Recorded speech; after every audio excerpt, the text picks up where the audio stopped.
علماء نے لکھا کہ جس کا کوئی مسئلہ حل نہ ہوتا ہو نا، میری مائیں بہنی پر آپ بھی سن لیں، جس کا کوئی مسئلہ حل ہی نہ ہوتا ہو، سب بولے یہ لا علاج ہے، مریض مرض ہو کوئی بھی چیز ہو، وہ مغرب کے بعد 2 نفل ادا کرے اور سیدہ فاطمہ الزہرا کو ایصال کرے اور پھر سرکار کے وسیلے سے، خاتون جنت کے وسیلے سے رب کی بارگاہ میں دعا کرے. 1 دن کرے، 2 دن کرے، 11 دن سے پہلے مسئلہ حل نہ ہو تو پکڑ لیں. اگر آپ کے چھوٹے بچے روتے بہت ہوں، اگر آپ کے چھوٹے بچے دودھ نہ پیتے ہوں، علماء نے لکھا اس ترتیب سے امام علی رضا، امام موسیٰ کاظم، امام جعفر صادق، امام باقر، امام زین العابدین، امام حسین، امام حسن، مولا علی مصطفیٰ، ان کا نام صرف جب کر دو اللہ انہیں شفا عطا فرما دے گا. جن کے ناموں میں اتنی برکت ہے تو ان کی شان کتنی اعلیٰ ہوگی.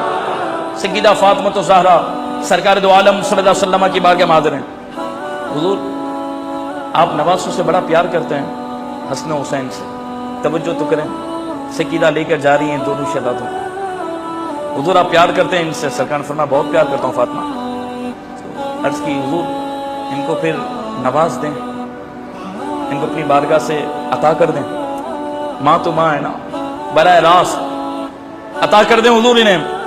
سرکار نے فرمایا اچھا سنو فاطمہ، اما حسن فلہ حیبتی وسودتی. اللہ، سرکار نے فرمایا سنو فاطمہ، حسن کو تم لائی ہو نا، تو حسن کو اللہ تبارک و تعالی میری ہیبت اور میری سرداری کا فیض عطا فرمائے.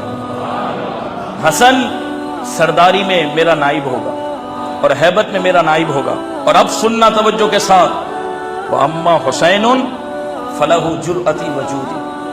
حسین کو بھی تم لائی ہو نا، تو حسین کو میں جرت اور سخاوت کی نعمت عطا کر کے جا رہا ہوں. اگر کائنات کو جب میری سخاوت اور میری بہادری کی مثال نظر آئے گی تو صرف وہ حسین میں نظر آئے گی.